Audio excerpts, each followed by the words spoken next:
Millionaires are moving to Puerto Rico. I mean, anywhere anybody moves to, there's going to be gentrification. We are being displaced from our own country. We're not pushing anyone out. We're going to have an even more segregated Puerto Rico.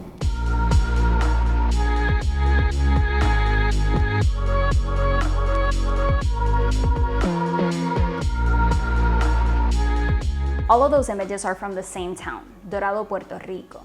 That's a town some 15 miles outside of San Juan where two things are true. Number one, the most expensive house to ever be sold in Puerto Rico is located in Dorado, and it sold this year for $30 million to a family moving from California. What's also true is that a third of Dorado's population lives in poverty according to the census. That's 3 times the national poverty rate in the United States. Dorado, aka fucking heaven on earth. It's also the town that YouTuber Logan Paul announced he's moving to. I thought it was more third world than I suspected, so I went out there to scout it, and I just fell in love with it. The main reason rich people like Logan are moving to Puerto Rico is because they get tax breaks that they can't get anywhere else in the States. If you're like me and you bought Bitcoin and Ethereum, you can sell it for a profit and pay 0 tax if you live in Puerto Rico. And this is how some Puerto Ricans feel about it. Yo,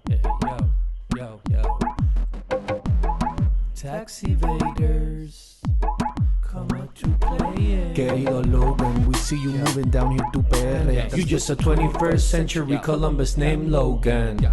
On his podcast, Logan Paul's friend said he created a PowerPoint presentation to try to convince them to move to Puerto Rico with him, and that he gave them reasons like this one. He showed us in his PowerPoint, mamacitas. He also said taxes in California are too high. And for what? Because the potholes in the streets are not fixed. Aquí va a sentir pure gentrification, la calle, todo chava. There are potholes in Dorado too, but Fernando Rodriguez, who has been living there his whole life, says that streets in some areas are in worse conditions than in others. Los barrios tienen las calles chavas, y está más que en los barrios, pasar por las principales urbanizaciones cerradas, no hay ninguna calle chava. Fernando drove me around to show me what he sees as 2 different Dorados. So, extrema pobreza en un lado y extrema riqueza a la derecha, como que divididos por una pared gigantesca. The extreme wealth he's talking about is concentrated in places like the Ritz-Carlton Reserve, where that $30 million home I mentioned is located.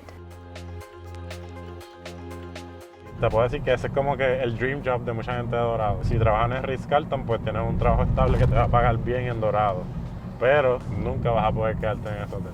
Y pues vivimos alrededor de él, pero no podemos estar aquí. So I asked Fernando if he thought that the jobs like the ones at the Ritz-Carlton make the tax incentives that attract wealthy people worth it.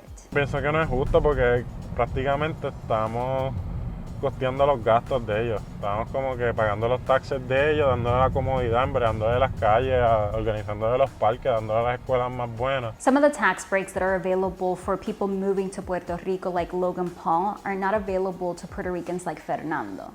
And I'm going to get into the tax incentives in a minute, but first you should know that Puerto Rico has the highest sales tax of any state. And it also has higher prices for imported goods like cars and food when compared to some states. And now housing prices in cities like Dorado are going up. Los que se criaron en los barrios se les va a hacer bien difícil adquirir una casa en Dorado, hasta en los mismos barrios, porque está subiendo el precio de todo. En Puerto Rico está ocurriendo la gentrificación. Raúl Santiago Bartolomé is a researcher who's studying gentrification in Puerto Rico. Para tenerlo claro, no es que todo Puerto Rico se esté gentrificando, es que ciertos lugares le están beneficiándose de mayor inversión y actividad económica, y otros lugares lo que les toca es desinversión y deterioro. Y eso lo que lleva es a una población más segregada. He says the data so far shows gentrification in towns like Dorado, San Juan, Vieques, Isabela, Aguadilla, en Rincón. Lo que quiere decir es que si viven en esos lugares, probablemente en el futuro aumenten los precios a nivel que tal vez se tengan que mudar, porque no pueden cubrir los costos de vida en estos lugares, pero también quiere decir que parte de la fuerza trabajadora que trabaja en estos lugares no puede vivir ahí, tiene que vivir cada vez más lejos, y que lo que se puede ahorrar en costos de vivienda por vivir más lejos, probablemente esos costos los va a incurrir en transportación. En otras palabras, lo que vemos es que son lugares que excluyen personas de clase media y clase baja a que puedan entrar y puedan acceder el tipo de oportunidades que se producen en estos lugares. The tax breaks are not part of Raul's studies, so he's not trying to prove a link between gentrification and the tax breaks. But one thing he is measuring is the concentration of wealthy individuals, and that is going up in the cities I mentioned. And the intent of these tax breaks was to attract wealthy investors to Puerto Rico. So let's look at how they work. Act 20 is for businesses, and it lowers the corporate tax rate that businesses would have to pay in the United States of 21% to 4% in Puerto Rico. And then there's Act 22, and that's the one that's facing the most criticism. That's for individuals, and it's the difference between paying up to 37% in capital gains tax in the United States to 0% in Puerto Rico. And capital gains tax is what you pay when you make a profit on things like real estate, stocks, or cryptocurrencies like Bitcoin. And that last one has been attracting a lot of people to Puerto Rico because, as we've seen, the price of cryptocurrencies has been skyrocketing. So if you bought cryptocurrencies and they keep going up in price while you're living in Puerto Rico, you don't have to pay any taxes on it. Welcome everybody to Crypto Mondays San Juan. I'm your host Pedro Rivera. We have a special event here for you tonight, right here in La Perla, Puerto Rico, right in the heart of Old San Juan. About a month ago, I went to an event called Crypto Mondays. That's where people living in Puerto Rico or who are interested in moving here get together to talk about cryptocurrencies. One of the things that makes Puerto Rico attractive is because the cost of living is pretty low compared to where I'm from, Los Angeles. And I could maybe take advantage of the tax benefits that are here also. We picked Puerto Rico because it's a beautiful place with beautiful people, and feel like we're going to be the most productive here. Ultimately, we're not pushing anyone out. The truth is that you have real estate that's up for sale, that's relatively inexpensive to a lot of people in the United States of America. Combine that with the tax benefits that Puerto Rico offers, it's going to invite people here. I mean, anywhere anybody moves to, there's going to be gentrification. Like, it's an unavoidable fact. And I can't do anything about that. I have to live somewhere, you know, and I want to be in beautiful places and around cool people. The people that come here build things for Puerto Rico to be a higher standard of living for the people that are here too. Being Puerto Rican, I understand the fears of colonialism and the impact that gentrification can have. I also understand that the island is in need of investment. I can't solve gentrification. I'm just a dude. But in specific context of this, my hope would be that the money and the people that come here are doing things to make the people's lives that already live here better. Me personally, what I would bring to Puerto Rico is my dance moves. So when I'm at a nightclub and I'm dancing, the Puerto Ricans, they start clapping and cheering for me. So they like my presence here. I'm not going to try to verify that last claim of his dance moves, but let's look at the other points they made, that the tax breaks attract investment to Puerto Rico, which then benefits Puerto Ricans. The government agency responsible for the tax incentives agrees. They commissioned a study in 2019 that looked at the impact of the laws in the previous 4 years. And here are some of the highlights of that study. It found that Act 20, the one for businesses, had created an average of 10 jobs per business for a total of some 17,000 jobs. And then they looked at Act 22, the one for individuals. They say that one created about 4,400 jobs, although in the study they say that some of those jobs might actually be Act 20 jobs, so some of those numbers might be counted twice. They also say that those individuals have spent about $140 million consuming goods and services in Puerto Rico. I requested a sit-down interview with someone from that government agency, but they told me they weren't available. But in an email, they said that the laws have, quote, contributed positively to the economic development of Puerto Rico. But here are two things to know about that study. Number one, that the information they used for the study was the one that the people who benefit from the tax breaks provided themselves. And number two, that that information is not available to the public.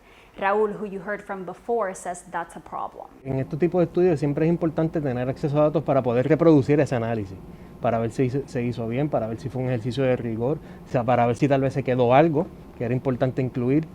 Y a la medida que no haya manera de reproducir ese análisis, pues entonces hay que tomar los hallazgos de cualquier estudio que comisione el DEC, ¿no? como por fe. So that the government agency says that information includes financial and personal details of the people who benefit from the tax breaks, so they can't make it public. No gana nadie, excepto quien se beneficia. Adrián González works in the legislature and he wants to eliminate Acts 20 and 22. Now, he mentioned those who benefit, and the Center for Investigative Journalism just found that the people who used to work in the Puerto Rican government, who created and promoted the tax breaks, now work offering their services to people who want to sign up for the tax breaks. So they make money by helping investors sign up for the very tax breaks they created. If you want to learn more about what seems to be a revolving door, I'll link to that article. But when it comes to the Puerto Rican economy, Adrián disagrees with the benefits. Esas leyes se inventaron supuestamente para mejorar la economía porque ya llevábamos en recesión 2 o 3 años. Seguimos en recesión, seguimos con una deuda impagable. ¿Cómo aportaron estos inversionistas a mejorar la situación del gobierno? De ninguna forma, porque la situación económica de Puerto Rico no cambió en nada, al contrario, del 2012 para acá todo empeoró, así que no pueden decir que tuvieron un impacto positivo porque no existe tal cosa como una mejoría en la economía desde que existen esas leyes. Part of the issue that Adrián says he has with the tax breaks is that he believes they're unfair to Puerto Ricans. Act 22, for example, is not available to Puerto Ricans unless they lived outside of Puerto Rico in the 6 years before the law was created. Si existieran ayudas como esas para los locales, yo te aseguro que habría mucho más desarrollo económico, se iba menos gente del país. I have my family here, I have 2 kids. That's Elias Lopez, and I talked to him before he moved to Florida. He says he wishes he didn't have to leave because his 2 daughters live here with their mom. They're sad, they're like, papi, pero porque you have a job, you have a part-time job, and I have to, explain that to them. But he says he couldn't find a full-time job here. It's getting expensive. This island is getting expensive, and the jobs are not paying more. Elias says he thinks the tax breaks for wealthy investors are hurting Puerto Ricans more than they're helping them. We are being displaced, from our own country. And like I said, Act 22 is the more controversial one. Even the IRS has set its eyes on Act 22 investors after it concluded that they had stopped paying millions of dollars into the U.S. Treasury. We ought to tell that governor, none of this bullshit where you let millionaires and billionaires escape taxes. And that was Senator Chuck Schumer, who has publicly said he's not a fan. Maybe we should put something they don't get the money unless they rescind that thing. And that's how this issue takes us back to Puerto Rico's status. Here you have someone at the federal level talking about exercising their power over Puerto Rico to try to pressure the local government to get rid of the tax breaks. So now we enter an issue of Puerto Rico's autonomy. Now I'm not gonna get into that in this video, but tell me what you think and I'll see you soon.